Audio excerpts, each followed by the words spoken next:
اعوذ باللہ من الشیطان الرجیم بسم اللہ الرحمن الرحیم وَإِنَّ يُونُسَ لَمِنَ الْمُرْسَلِينَ وَإِنَّ یونس اور بے شک یونس علیہ السلام لمن المرسلین وہ بھی رسولوں میں سے تھے۔ وَإِنَّ یونس لمن المرسلین یہ سورۃ صافات ہے اور اس کی آیت نمبر 139۔ اس سے پہلے والی آیات میں اللہ رب العزت نے حضرت نوح علیہ السلام، حضرت ابراہیم علیہ السلام، حضرت اسحاق علیہ السلام، حضرت موسیٰ اور ہارون علیہ السلام اور حضرت لوط علیہ السلام ان انبیاء کا تذکرہ کیا۔ یہ سارے کے سارے اپنے اپنے وقت میں اللہ کے نبی اور رسول تھے۔ آج کی آیات میں جو تذکرہ ہے وہ حضرت یونس علی نبینا علیہ السلام کا ہے۔ حضرت یونس علیہ السلام کا واقعہ قرآن پاک میں یہاں بھی کچھ واقعہ اس کا حصہ ہے اور زیادہ حصہ سورۃ الانبیاء کے اندر ہے، وہاں وہ تفصیل سے یہ واقعہ بیان کیا گیا۔ دو انبیاء ہیں، ایک حضرت آدم علیہ السلام اور دوسرے حضرت یونس علیہ السلام۔ جب ان کا واقعہ قرآن پاک میں آتا ہے تو کچھ لوگوں کو اس پر اشکال پیدا ہوتا ہے، کچھ اعتراض پیدا ہوتا ہے۔ تو یہ بات سمجھیے گا، کائنات کے بنانے والی ذات رب تعالیٰ کی ہے، ہر چیز کے خالق اور مالک ذات اللہ کی ہے، اور اللہ کی جتنی مخلوقات ہیں، چاہے وہ 18,000 مخلوقات ہیں، چاہے وہ 25 لاکھ مخلوقات ہیں، ان میں اللہ نے جو سب سے بڑا مرتبہ اور مقام دیا وہ انبیاء علیہ السلام کی جماعت کو دیا۔ یہ اللہ کے ہاں سب سے معزز ترین لوگ ہیں، ان کا درجہ اور مقام ساری انسانیت میں سب سے بلند ہے۔ انبیاء کے ساتھ اللہ کا خطاب یا انبیاء کو اللہ کے بارے میں کوئی بات جو فرما رہے ہیں، اس کو سمجھنا ضروری ہے کہ اللہ جب خطاب فرمائیں گے تو اللہ رب ہیں، یہ اس مرتبے اور مقام پر پہنچنے کے بعد بھی اللہ کے بندے ہیں۔ دیکھیں نا، نبی پاک صلی اللہ علیہ وآلہ وسلم کو جو اللہ نے سفر کروایا، اتنا بڑا سفر اور اتنا لمبا سفر اور اتنے کم وقت میں، لیکن الفاظ کیا فرمائے؟ سبحان الذی اسریٰ بعبدہ، پاک ہے وہ ذات جو اپنے بندے کو لے کر گئی۔ اس مقام تک پہنچنے کے بعد بھی کہ یہاں مسجد اقصی، پھر پہلا آسمان، ساتواں آسمان، اللہ کا عرش، سدرۃ المنتہا، اس سے آگے جانے کے بعد بھی وہ پھر بھی بندے ہی تھے۔ تو یہ سمجھنا ضروری ہے۔ اب یونس علیہ السلام کو اللہ کیا خطاب فرما رہے ہیں؟ اللہ رب ہے، اللہ جو خطاب فرما رہے ہیں اس پہ مجھے اور آپ کو بحث کی ضرورت نہیں ہے۔ یہ پہلے بات ذہن میں رکھیے گا، انبیاء علیہ السلام کے بارے میں قرآن پاک میں جو کچھ ہے وہ اللہ کا خطاب ہے۔ اللہ اپنے انبیاء سے خطاب فرما سکتے ہیں، ہم انبیاء کے بارے میں کوئی بحث اور اس طرح کی بات نہیں کر سکتے۔ حضرت یونس علیہ السلام کا واقعہ سمجھیے گا۔ ان کا علاقہ جو نیلوہ ہے، ان کا نام یونس ہے اور والد کا نام متہ، یونس بن متہ۔ اللہ رب العزت نے اس بستی کے اندر ان کو بھیجا، 1,20,000 کے قریب یہ لوگ آباد ہیں۔ یونس علیہ السلام دعوت دیتے رہے، سمجھاتے رہے، لیکن قوم نے نہیں مانا۔ ایک دن اللہ کی طرف سے آپ کو بتایا گیا کہ انہیں بتا دیں کہ اب ان پر اللہ کا عذاب آئے گا۔ یہ تو اللہ کی طرف سے تھا کہ آپ یہ بتا دیں اب اللہ کا عذاب اب تم پر آئے گا۔ یونس علیہ السلام چونکہ وَظَنُّونَ إِذْ ذَهَبَ مُغَاضِبًا، اس وقت انتہائی غضبناک تھے، تو یونس علیہ السلام نے قوم کو بتایا کہ میں نے تمہیں سمجھایا ہے، تم نہیں مانے، اب اللہ کا عذاب آئے گا۔ تو کسی نے سوال کر دیا کب آئے گا؟ اب یہ تعین عذاب کا اللہ کی طرف سے نہیں تھا، یہ یونس علیہ السلام کا اپنا اجتہاد تھا۔ 3 دن فرمایا یا 40 دن کے اندر اندر فرمایا تم پر اللہ کا عذاب آئے گا۔ اب وہ 3 دن تھے یا 40 دن تھے، تو عذاب کے ابھی تک ایسے کوئی آثار نہیں تھے۔ تو یونس علیہ السلام نے سوچا کہ جو پیغام اللہ کی طرف سے تھا وہ صرف عذاب کا، لیکن دنوں کا تعین جو میں نے کیا ہے، تو اگر اس وقت پہ نہ آیا تو یہ لوگ تو پہلے میرا انکار کر رہے تھے، اب یہ اس کے بعد کوئی نئی بات نہ نکالیں۔ تو یونس علیہ السلام اس سے پہلے کہ اللہ کا حکم آتا، اب بستی سے باہر تشریف لے آئے۔ پھر بیوی بچھڑ گئی، بچے بچھڑ گئے، خود دریا تک پہنچے، دریائے دجلہ تھا یا دریا فرات تھا، وہاں ایک کشتی تیار ہے، کشتی میں بیٹھے، کشتی جا کے آگے بھور میں پھنس گئی۔ ان لوگوں نے کہا جی کہ جب کوئی غلام اپنے آقا سے بھاگ کے آتا ہے تب یہ معاملہ ہوتا ہے، تو غلام کون سا ہے؟ جب سب کی طرف دیکھا گیا، یونس علیہ السلام نے بالآخر اپنا کہا، انہوں نے کہا جی نہیں، چونکہ اللہ نبی کو اپنے وقت میں سب سے زیادہ حسین بناتے۔ جب یونس علیہ السلام کو دیکھا تو کہا ایسا نہیں ہو سکتا، قرآن اندازی کی گئی تو 3 دفعہ نام یونس علیہ السلام کا۔ پھر اس کے بعد جب نیچے گئے تو اللہ رب العزت نے مچھلی کو کہا کہ یہ میرا بندہ آ رہا ہے، لقمہ اس کو بنانا ہے، پیٹ میں رکھنا ہے، ہضم نہیں کرنا، یہ امانت ہے۔ اب یونس علیہ السلام مچھلی کے پیٹ میں، اب وہ مچھلی کیسی تھی، کہاں سے آئی، اتنی بڑی مچھلی دریا میں کیسے پہنچی، یہ سارے کے سارے معاملات اللہ کے حوالے ہیں، میں اور آپ اس تحقیق میں نہیں جا سکتے، کیونکہ اللہ نے فرمایا کہ مچھلی تھی، اور اللہ نے فرمایا یونس علیہ السلام اس کے پیٹ میں گئے، اور اللہ نے فرمایا کہ پھر انہوں نے تسبیح کی، ہم ان ساری باتوں پر ایمان لاتے۔ اب اس مچھلی کے پیٹ میں جانے کے بعد پھر جب تسبیحات سنی تو اس وقت انہوں نے بھی پڑھا لا الہ الا انت سبحانک انی کنت من الظالمین، اور پھر 3 دن کے بعد، 7 دن کے بعد، 20 دن یا 40 دن کے بعد، مختلف روایات ہیں، اللہ نے اس مچھلی کو حکم دیا کہ اب باہر صحرا پہ لے آؤ اور وہاں ان کو رکھ دو۔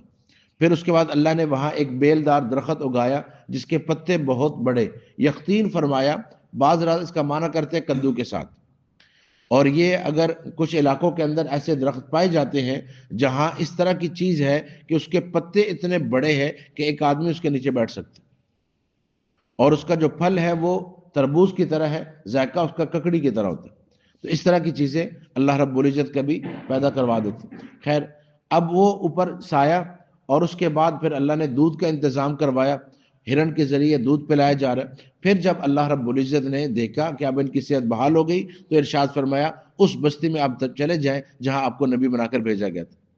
اب اس بستی میں جب تشریف لائے تو قوم آپ کا انتظار کر رہی ہے۔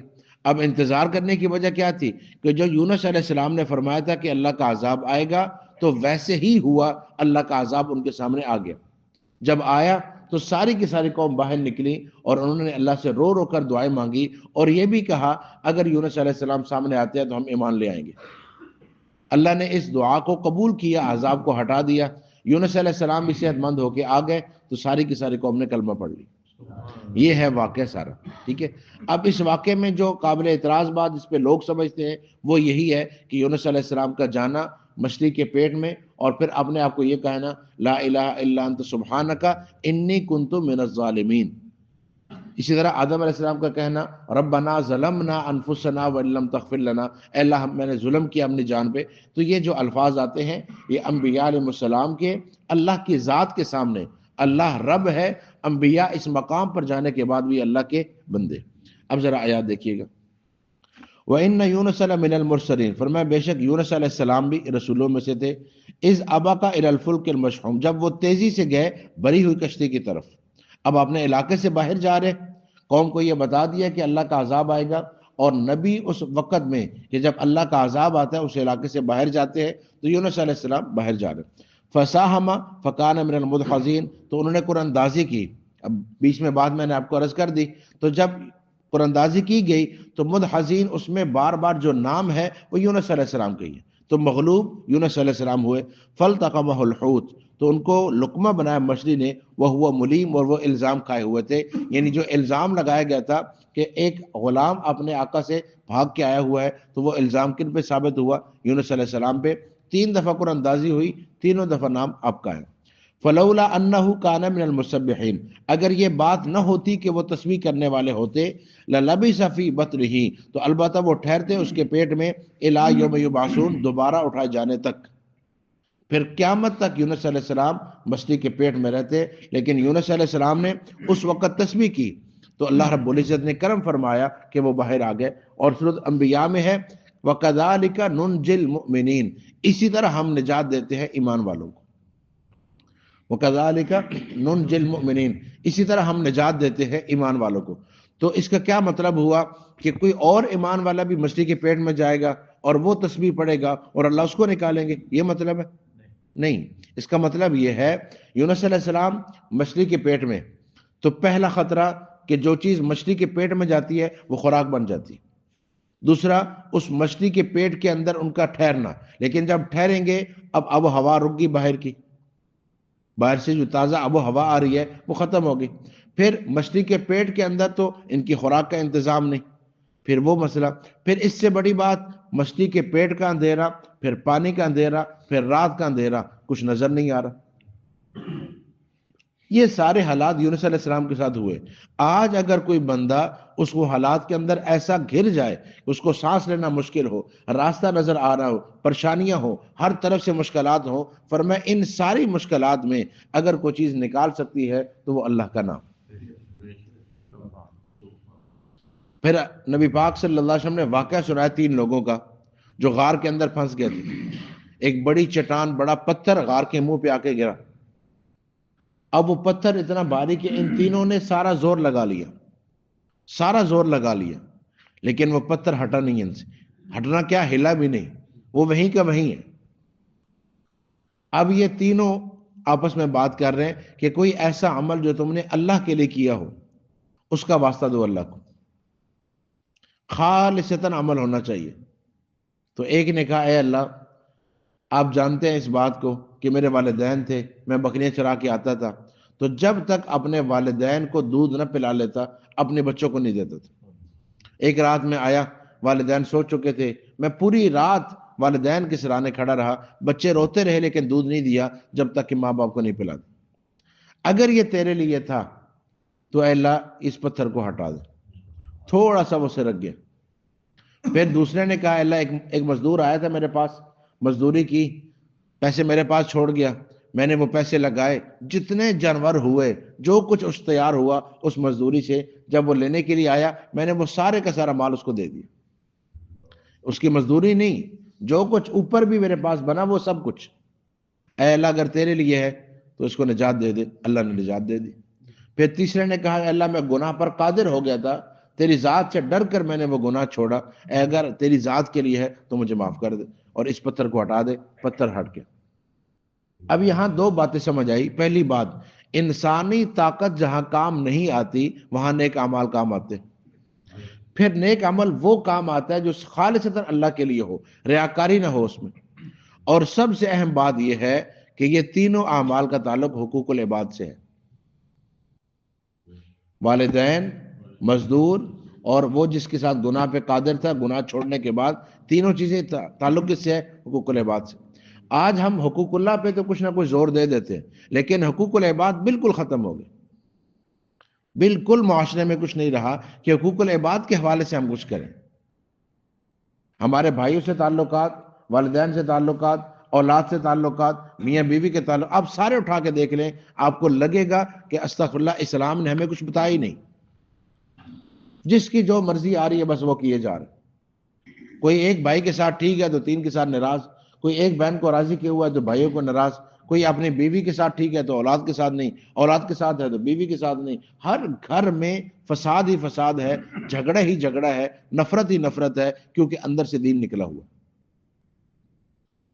کسی کو کوئی اندازہ نہیں کہ میرا کس پر کیا حق بنتا ہے، میرے حقوق کیا ہے، میرے فرائض کیا ہیں. بس ایک بے ہنگم سی زندگی ہے جو ہم گزارے جا رہے ہیں. رات سو گئے، صبح اٹھے، کام کیا، پھر رات آئے، سو گئے، بس کچھ خبر نہیں ہے کہ حالات کیا ہے جی. اور اس کا نقصان کیا ہے کہ زندگی کے اندر پھر سکون نہیں رہا. تو فرمایا اگر کوئی ایمان والا حالات میں گر جائے گا، وہ اللہ کا نام لے گا، اللہ راستہ نکال دیں گے. اچھا اب کیا ہوا؟ لا الہ الا انت سبحانک انی کنت من الظالمین، جو یونس علیہ السلام نے پڑھا تو کتنے 100 دفعہ پڑھا ہوگا، کتنے 1000 دفعہ، کتنے لاکھ دفعہ، یہ 1,25,000؟ ایسا کچھ نہیں ہے. یہ آپ کا اپنا اخلاص ہے. جس اخلاص سے آپ پڑھیں گے اللہ قبول فرمائیں گے. 1,25,000 نہ تو قرآن میں ہے، نہ حدیث میں ہے، نہ صحابہ و تابعین سے ہے. یہ بعد میں کسی بزرگ کا مجرب عمل ہے، لیکن یہ کچھ ضروری نہیں. اور 1,25,000 دفعہ پڑھنے کی صورت بھی ہم نے کیا نکالی کہ 20-25 بندوں کو بیٹھا دیا، ان کے ہاتھ میں کچھ وہ دانے دے دیے، گٹھلیاں دے دی. اب وہ ایک دفعہ پڑھ کے 1 پھینکے، 5 پھینکے، 10 پھینکے، ان کی مرضی جی. اور تو ان کی مرضی. اور بعض دفعہ ایسا ہوتا ہے کہ ایسے اٹھایا، پورا ہاتھ بھرا، لا الہ الا انت سبحانک انی کنت من الظالمین، سارا ہی رکھ دیا اکٹھا، سارا قبول ہو گیا. تو اس پڑھنے کا کیا، آپ خود پڑھیں نا. اور جس کی تکلیف تھی وہ پڑھ ہی نہیں رہا، اس کو چائے بنانے کی فکر ہے اور کھانے کی فکر ہے، اور یہ لوگ، ان کی تو تکلیف ہی نہیں ہے، یہ کیوں پڑھیں گے؟ تکلیف تو بھائی آپ کی تھی، آپ پڑھ نہیں رہے، اور جن کو بٹھایا ان کی تکلیف ہی نہیں، وہ کیوں پڑھیں گے؟ تو اس لیے پڑھنا ہے وہ آپ نے خود پڑھنا ہے، اور جس اخلاص سے پڑھیں گے اللہ تعالیٰ مدد فرمائیں گے. اور یہ لازم نہیں ہے کہ آپ نے تسبیح پڑھی اور اسی وقت ہی وہ آپ کے سامنے اثر بھی ظاہر ہوگا، وہ اللہ کی مرضی ہے. ہم دعا کرتے ہیں نا تو آسمان کی طرف دیکھتے ہیں کہ قبول ہوئی ہے یا نہیں ہوئی.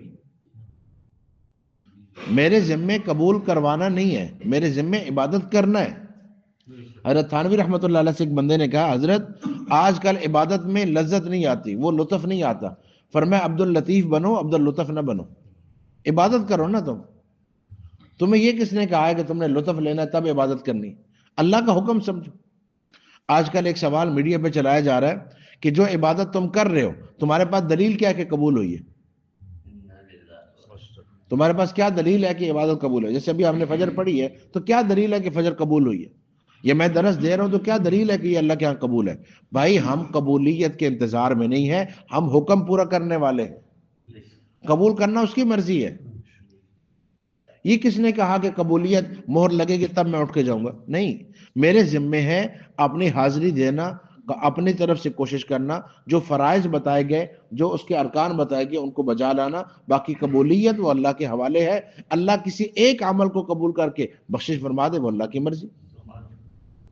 آپ نے فرمایا نا میں نے جنت میں دیکھا ایک آدمی کو عمل کیا ہے راستے سے کانٹے ہٹاتا ہے، اور ایک عورت کو جہنم میں دیکھا عمل کیا ہے بلی کو باندھ کے رکھا تھا، نہ چھوڑا نہ کچھ دیا، وہ مر گئی، اللہ نے جہنم میں ڈال دی۔ تو ہم قبولیت کے لیے نہیں بیٹھے ہوئے، ہم عمل کرنے کے لیے بیٹھے، قبولیت وہ اللہ رب العزت کی۔ اچھا، اب یونس علیہ السلام فرمایا فلولا انہ کان من المسبحین، اگر تسبیح نہ کرتے تو قیامت تک فنبذناہ بالعراء، تو ہم نے ان کو پھر ایک چٹیل میدان میں رکھا، وہ ہوا سقیم، اور وہ بیمار تھے۔ ظاہر سی بات ہے اب اندر رہے ہیں مچھلی کی پیٹ میں تو اس کے اندر جو گرمائش ہوتی ہے اس کا اثر تو جسم پہ بڑا۔ وَأَنبَتْنَا عَلَيْهِ شَجَرَةً مِّن يَقْطِينٍ، اور ہم نے اگایا ان پر ایک بیل دار درخت تاکہ ان پر سایہ رہے۔ وَأَرْسَلْنَاهُ إِلَىٰ مِائَةِ أَلْفٍ أَوْ يَزِيدُونَ، اور پھر ہم نے ان کو بھیجا 1,00,000 یا اس سے زائد کی طرف، فآمنوا، وہ ایمان لائے، فمتعناہم الی حین، اور ایک وقت تک ہم نے ان کو نفع دیا۔ یہ ہے یونس علیہ السلام کا واقعہ۔ یعنی یونس علیہ السلام جب واپس تشریف لائے، پہلے سمجھایا بتایا، لوگوں نے نہیں مانا، لیکن اب جب انہوں نے عذاب دیکھ لیا، اللہ کی طرف سے دعا کی قبولیت دیکھ لی، توبہ استغفار کر لیا، یونس علیہ السلام بھی آ گئے، اب یونس علیہ السلام نے دعوت دی، وہ سب کے سب ایمان لے آئے۔ تو ہمیں بات یہ سمجھ آئی کہ اصل نجات توبہ میں ہے، انبیاء کی بات ماننے میں۔ اگر حالات آ جائیں تو گھبرانے کی ضرورت نہیں ہے، اللہ کو پکاریں گے، اللہ حالات کو درست فرما دے گے۔ اللہ عمل کی توفیق۔